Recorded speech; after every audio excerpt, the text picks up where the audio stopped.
Hello everyone. हामी चाहिँ class 12 को फिजिक्सको पार्टिकल फिजिक्स एन्ड कस्मोलोजी भन्ने च्याप्टर स्टडी गरिरहेको थियौँ र त्यो च्याप्टरमा आज चाहिँ हामी characteristic property of elementary particles, त्यसै गरी हाम्रो पेयर प्रोडक्सन र पार्टिकल्स एन्टी पार्टिकल्सको बारे स्टडी गर्न गइरहेछौँ। So let's start. So characteristics property of elementary particles भनेको चाहिँ 3-4 वटा क्यारेक्टरिस्टिक्स प्रपर्टी छ, जुन चाहिँ मास, चार्ज, लाइफ टाइम र स्पिन हो। यो 4 वटा चाहिँ हाम्रो क्यारेक्टरिस्टिक्स प्रपर्टी हो। कुनै पनि नयाँ एलिमेन्ट्री पार्टिकल्स भेटियो अथवा केही भयो भने यो 4 वटा प्रपर्टीले डिफाइन गर्छ।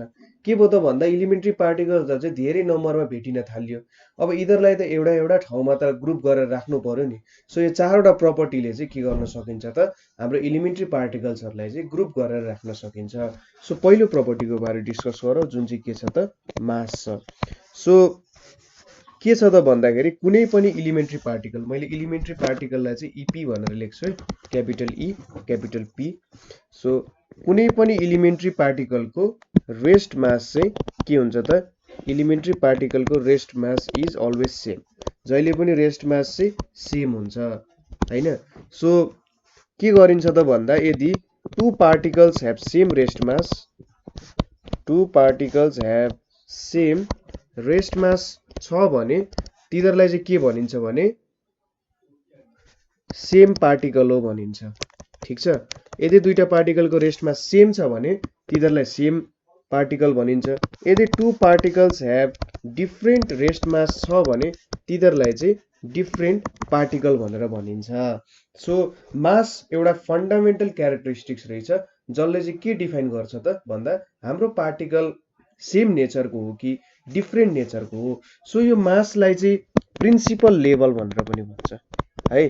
प्रिन्सिपल लेभल भनेको चाहिँ डिफरेन्ट दुईटा पार्टिकल सेम हो कि डिफरेन्ट हो भन्ने कुरा डिफाइन गर्नु छ भने हामीले प्रिन्सिपल लेभल हेर्छौँ र प्रिन्सिपल लेभलले के गर्छ त भन्दा यदि मास सेम छ भने जे होस् पार्टिकल जस्तो होस्, कालो होस्, गोरो होस्, खैरो होस्, जे होस् हैन, यदि मास सेम छ भने त्यो चाहिँ सेम क्याटेगोरीमा पर्ने पार्टिकल हो भनेर हामी त्यसलाई राख्छौँ।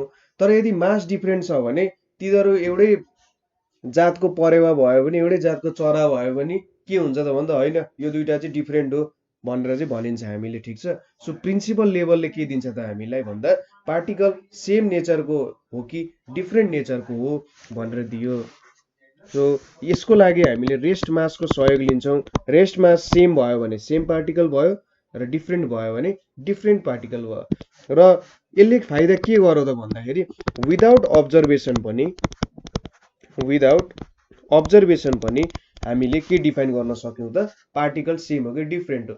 हामीले अब एकचोटि अब्जर्भेसन गर्दा 10 वटा नयाँ पार्टिकल निस्क्यो, अर्कोचोटि गर्दा 20 वटा निस्क्यो भने तिनीहरूलाई ग्रुप गर्नु पर्यो नि के गर्छौँ त मास अनुसार ग्रुप गर्न सक्छौँ। ठीक छ। सो यो अब हामीले पाई मेसन छ एउटा, यो चाहिँ एउटा न्युट्रल पियोन हो। सरी पाई मेसन भनेछु मैले, न्युट्रल पियोन पायोन भन्छ होला सायद, पियोन भनेछु मैले। न्युट्रल पायोन चाहिँ यसरी नै डिस्कभर गराएको थियो। अब पायोनको टाइप्सहरू पाई प्लस पाई माइनस हुन्छ हैन। सो अब यहाँनिर चाहिँ के हुन्छ त भन्दाखेरि यिनीहरूको यो न्युट्रल पायोनको डिस्कभरी चाहिँ ठ्याक्कै अब यिनीहरूको माससँग कम्पेयर गरेर निकालेको थियो। यिनीहरूको मास, एउटाको मास 264 टाइम्स, यसको मास 264 टाइम्स, अरूको मास 200 लगभग 74 टाइम्स इलेक्ट्रोनिक मास हुन्छ है। सो त्यो अनुसार चाहिँ यिनीहरूले लगभग सिमिलर मास छ भनेपछि एउटै क्याटेगोरीमा राख्न मिल्यो। त्यसै गरी चार्जको कुरा छ अर्को। चार्ज भनेको एलिमेन्ट्री पार्टिकल्सहरूको 3 प्रकारको चार्ज हुन सक्छ। त्यो भनेको पोजिटिभ हुन सक्छ कि नेगेटिभ हुन सक्छ और न्युट्रल हुन सक्छ। सो यो 3 प्रकारको चार्ज हुन सक्छ र कुनै पनि कोलिजन भयो भने के हुन्छ त चार्ज कन्जर्भ हुन्छ। ठीक छ। कुनै पनि कोलिजनमा चाहिँ चार्ज कन्जर्भ हुन्छ। अर्को छ हाम्रो average life time. Average life time भनेर छ। एभरेज लाइफ टाइमको चाहिँ के हुन्छ त भन्दा सपोज हाम्रो स्टेबल पार्टिकलहरू जुन छ, सपोज फोटोन हैन, इलेक्ट्रोन, त्यसै गरी प्रोटोन एन्ड न्युट्रिनोज, यिनीहरू चाहिँ एउटा स्टेबल पार्टिकलहरुमा गनिन्छ र यिनीहरूको एभरेज लाइफ टाइम चाहिँ एकदमै हाई हुन्छ। ठीक छ, एभरेज लाइफ टाइम हाई हुनुको मतलब के हो त भन्दा यिनीहरूलाई डिके हुनको लागि एकदमै धेरै समय लाग्छ।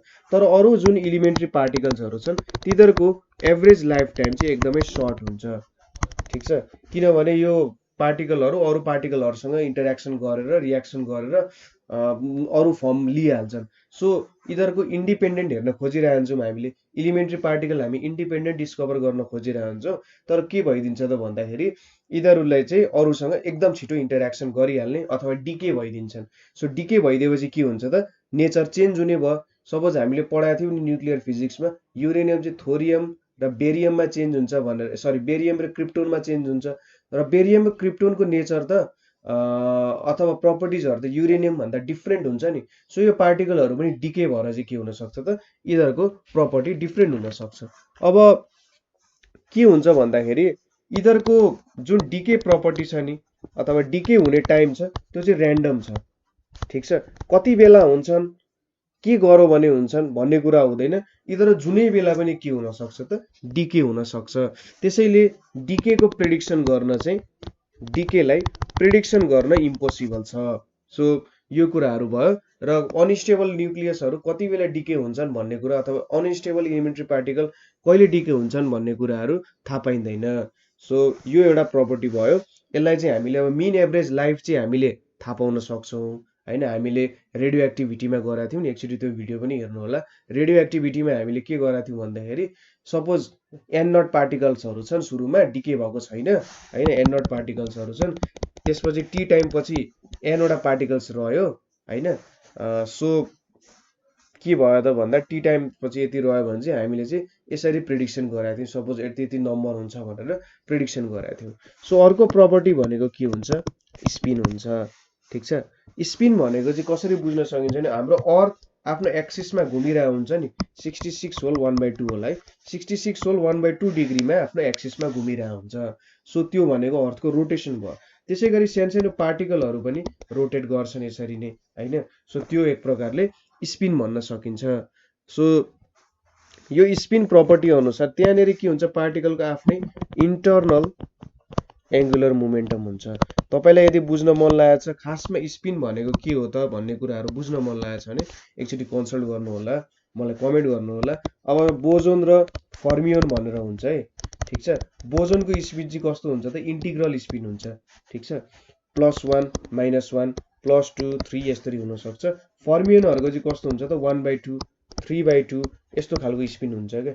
सो स्पिनले एउटा के दिन्छ त भन्दा एउटा पार्टिकल कतिचोटि चाहिँ घुम्यो, कति घुम्यो भने चाहिँ एउटै देखिन्छ भन्ने जस्तो कुरा हो के। सपोज हामीले तासको पत्ता हेर्छौँ, तासको पत्तामा यहाँ किङ यसरी हुन्छ, अर्को किङ यसरी बनाएको हुन्छ। अब यसलाई हामीले रोटेट गर्यौँ अरे, यसलाई रोटेट गर्दा के हुन्छ त सपोज सुरुमा 90 डिग्री एन्टी क्लकवाइज रोटेट गर्यौँ भने यस्तो खालको के आउँछ, यहाँनेरि एउटा के आयो होला, यहाँनेरि के आयो होला। फेरि रोटेट गर्दा के बन्छ त भन्दा यहाँनेरि के आउला, यहाँनेरि के आउला। फेरि रोटेट गर्दाखेरि के आउँछ त भन्दा अब चाहिँ यहाँनेरि आउला, अर्को यहाँनेरि आउँछ र अन्तिममा रोटेट गर्दाखेरि फेरि ओरिजिनल फर्ममा आइपुग्छ। सो एउटा तासलाई रोटेट गर्नको लागि कतिचोटि स्पिन गर्नु त 90 90 90 90। सो एउटै खालको देखिनको लागि यहाँबाट यता, यताबाट यता। सो यहाँ गल्ती भयो जस्तो लाग्यो मलाई, यसरी त स्पिनको रोटेसन नहुनु पर्ने होला। सो यसो सोच्नु त कुनै तासको पत्ती छ तपाईसँग हैन, यसलाई के हुन्छ त भन्दा तपाईले यतापट्टि रोटेट गर्नुभयो हैन, यतापट्टि रोटेट गर्दाखेरि सरी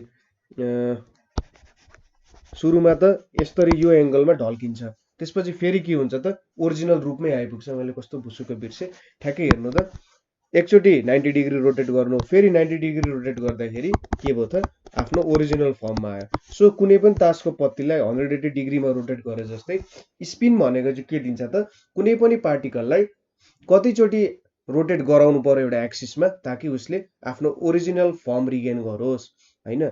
सुन्दा अलिकति काउन्टर इन्ट्युटिभ लाग्छ, यो कुरा भिजुअलाइज गर्न भनेको यही तासको एउटा एक्जाम्पलले तपाईले भिजुअलाइज गर्न सक्नुहुन्छ अथवा स्पिनको तपाईले एक्जाम्पलहरु सोच्न सक्नुहुन्छ। र यो +1/2 3/2 भनेको के कुरा हो भन्ने कुरा चाहिँ यदि तपाईलाई अझै इन्ट्रेस्ट लाग्यो भने म तपाईहरुलाई रिसोर्सेस प्रोभाइड गर्छु र यस सम्बन्धी म छुट्टै भिडियोज पनि बनाउँछु। अर्को कुरा के छ त भन्दा इन्टरेक्सन्सको कुराहरु छ। ठीक छ, इन्टरेक्सन्स भनेको चाहिँ के हो भन्दाखेरि एक अर्कासँग कस्तो कस्तो फोर्सले चाहिँ इन्टरेक्ट गर्न सक्छ। ठीक छ, इन्टरेक्सन भनेको एक अर्काको बीच कस्तो फोर्स लाग्न सक्छ भनेको हो। ठीक छ, फोर्स कस्तो कस्तो लाग्न सक्छ त दुईटा पार्टिकल भएपछि यहाँनेरि ग्रेभिटेशनल फोर्स लाग्ने भइहाल्यो, एक अर्कालाई एट्र्याक्ट गरिहाल्छ, मास छ र सम डिस्टेन्समा छ भनेपछि ग्रेभिटेशनल फोर्स लाग्यो। अर्को भनेको विक फोर्स लाग्न सक्छ हैन, विक फोर्स भनेको एकदम नजिकको फोर्स हो र यो फोर्सले चाहिँ बीटा डिकेहरु गराउन सक्छ। ठीक छ, विक फोर्सहरु लाग्न सक्यो। अर्को भनेको इलेक्ट्रोम्याग्नेटिक फोर्स हो, दुईटा चार्ज पार्टिकल छन् भने यिनीहरुले चाहिँ एक अर्कासँग इन्टरेक्ट गर्दाखेरि फोटोनहरु दिन्छन्। ठीक छ, फोटोनहरु भनेको हामीले जुन पढिरहेका थियौं नि आइन्स्टाइनले भेटेको फोटोन हो, त्यही फोटोनको इन्टरेक्सनको माध्यमबाट चाहिँ इलेक्ट्रोम्याग्नेटिक फोर्सको इन्टरेक्सन देखिने हो। त्यसैगरी अर्को फोर्स भनेको के छ, स्ट्रोङ फोर्स भनेर छ। स्ट्रोङ फोर्स भनेको चाहिँ सबसे स्ट्रोङ नेचरमा पाइने सबसे स्ट्रोङ टाइपको फोर्स हो के स्ट्रोङ फोर्स भनेको चाहिँ, जुन चाहिँ के हुन्छ त ग्लुवन्स भन्ने पार्टिकलहरुले गर्छ। ग्लुवन्सलाई चाहिँ तपाईले के सपोज गर्न सक्नुहुन्छ भने रबर ब्यान्डहरु जस्तो तपाईले रबर ब्यान्डमा दुईटा पार्टिकलहरु राख्नुभयो अरे, दुईटा पार्टिकलहरु राख्नुभयो भने के हुन्छ त भन्दा तिनीहरुलाई तन्काउनु भयो भने के हुन्छ त तिनीहरु झन्झन नजिक आउन खोज्छन् नि, जति तन्कायो त्यति नजिक आउन खोज्छन्। सो यो स्ट्रोङ फोर्सको बारे एकैछिनमा हामी अर्को भिडियोमा चाहिँ स्टडी गर्छौं। सो यति बुझौं कि अहिले भन्दा चारवटा फोर्स हुन्छन्। अब चारवटा फोर्सको हेर्नु त रेशियोज कति छ भन्दा ग्रेभिटेशनल सपोज ग्रेभिटेशनल फोर्स भनेको 10⁻³ टाइम्स वीक छ स्ट्रोङ फोर्स भन्दा। ठीक छ, स्ट्रोङ फोर्स सबैभन्दा स्ट्रोङेस्ट हो।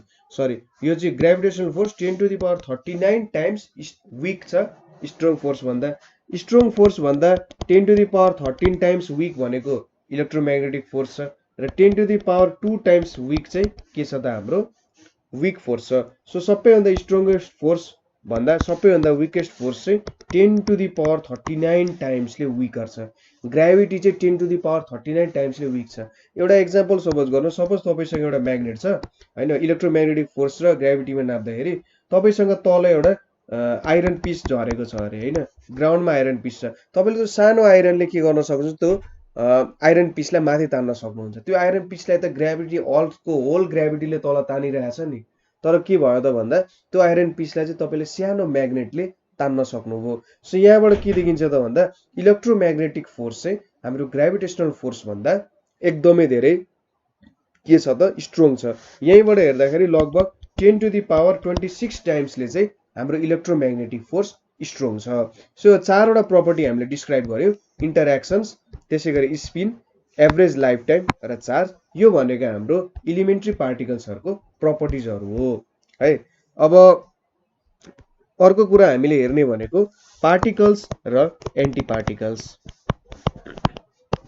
Particles and anti particles. So यो टपिक आफैमा रमाइलो छ। हामीले एउटा कुरा के छ भन्दा E=mc² भनेर याद छ। यो हाम्रो के हो त आइन्स्टाइनको मास इनर्जी रिलेसन हो। तर यो इक्वेसन भनेको एउटा स्पेशलाइज्ड केसको इक्वेसन हो। यसको जेनरल इक्वेसन भनेको चाहिँ E² = P²C² + m²C4 हो। सो यो इक्वेसन भनेको हाम्रो जेनरल रिलेटिभिस्टिक इक्वेसन हो हैन। अब यो इक्वेसनले एक्ज्याक्ट के बताउन खोजेको छ कमेन्ट गर्नु होला, किनभने यसको बारे बुझाउन थाल्यो भने अझै धेरै भन्दा धेरै समय लाग्छ। जस्ट यति बुझ्नुस् कि यसले सबै पार्टिकलहरुलाई चाहिँ के गर्छ त समाहित गर्न सक्छ आफुमा। ठीक छ, सबै प्रकारको पार्टिकलहरु, किनभने यहाँनेरि जुन मोमेन्टम छ नि यो मोमेन्टमले चाहिँ फोटोनको मोमेन्टम लिन सक्छ के। जस्तै हाम्रो मास 0 भयो भने पनि त इनर्जी हुन्छ कुनै पार्टिकलमा हैन, मास 0 हुँदा पनि इनर्जी हुन्छ। जस्तै फोटोनको मास 0 छ, त्यसको केही अमाउन्टमा त इनर्जी छ नि। सो यसले चाहिँ के गर्न सक्छ त भन्दा मास अथवा मासलेस पार्टिकलहरुको इनर्जी हेर्न सक्छ। सो मैले यहाँ लेखे फेरि E² = P²C² + m²C4। यसको मतलब E भनेको त के हुन्छ त plus minus √under P²C² + m²C4। यो चाहिँ मलाई एकदम मन पर्ने एकजना साइन्टिस्ट पल डिराकले डिराइभ गरेको कुरा हो है। पल डिराकले डिराइभ गरेको कुरा, एकदम खतरनाक मान्छे छ नि, त्यसको हिस्ट्री हेर्नु होला एकचोटी, एकदमै खतरनाक मान्छे हो। अब यहाँनिर के देख्यो त इनर्जी त पोजिटिभ र नेगेटिभको फर्ममा आयो। यसको मतलब के भन्न सकिन्छ भने हामीलाई के थाहा छ त मास भनेको पनि के हो त कन्डेन्स्ड इनर्जी हो नि। Mass is condensed energy. So यो कन्डेन्स्ड इनर्जी जुन छ जुन चाहिँ मास हुन सक्छ सो मास पनि के हुन सक्छ त पोजिटिभ नेगेटिभ हुन सक्छ यसको मतलब। सो यहाँबाट के हुन सक्छ त भन्दा एउटा पोजिटिभ प्रकारको मास हुन्छ अर्को भनेको नेगेटिभ प्रकारको मास हुन सक्छ। सो साइन्टिस्टहरूले अब यो कुरा खोजे के यस्तो कुरा हुन सक्ला त कुनै पार्टिकल पोजिटिभ हुन सक्छ तर त्यस्तै खालको सेम टु सेम पार्टिकल चाहिँ नेगेटिभ हुन सक्छ भनेर र त्यसको डिस्कभरी पनि भयो। इलेक्ट्रोनको एउटा के भेट्यो त पोजिट्रोन भन्ने एउटा पार्टिकल भेट्यो। यो पोजिट्रोन भन्ने पार्टिकल चाहिँ इलेक्ट्रोनकै जस्तो चार्ज छ है मास छ। अघि हामीले के डिस्क्राइब गर्यौं त फन्डामेन्टल क्यारेक्टरिस्टिक्स मासमा डिपेन्ड गर्छ। सो इलेक्ट्रोन र पोजिट्रोनको मास सेम भयो तर यो सो यो एकै प्रकारको पार्टिकल भयो नि त। मास सेम भएपछि त्यो सेम फ्यामिलीमा पर्ने पार्टिकल भयो। तर इलेक्ट्रोनको चार्ज चाहिँ के थियो -1 थियो र पोजिट्रोनको चार्ज चाहिँ +1 थियो। सो यहाँबाट के थाहा पाइयो त यो दुईटा भनेको पार्टिकल एन्टी पार्टिकल रहेछ र यो कुरा चाहिँ यो इक्वेसनले डिफाइन गर्यो। रिलेटिभिस्टिक क्वान्टम मेकानिक्सको इक्वेसन भन्छ। रिलेटिभिस्टिक क्वान्टम मेकानिक्स मैले क्वान्टम मेकानिक्सले क्युएम लेखेँ। रिलेटिभिस्टिक क्वान्टम मेकानिक्स भनेको चाहिँ हाई स्पिडमा हामीले क्वान्टम मेकानिक्स हाल्यौँ। यहाँनिर चाहिँ यति बुझ्नु सहिलेको लागि कि हामीले आइन्स्टाइनको थ्योरी चाहिँ क्वान्टम मेकानिक्समा घुसायौँ भने यसले हामीले के दिन्छ त रिलेटिभिस्टिक क्वान्टम मेकानिक्स भनेर दिन्छ। ठिक छ। सपोज के भयो अरे त बाटोमा अब एउटा इलेक्ट्रोन बाटोमा हिँड्दै थियो अरे हैन।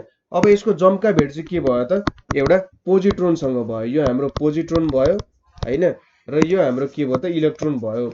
अब दुईजनाले के गरे अरे धेरै अगाडि भेटेको साथीहरू थिए अरे सानोमा यसो अब फेसबुकमा च्याट गर्थे अरे भेटेको चाहिँ थिएनन्।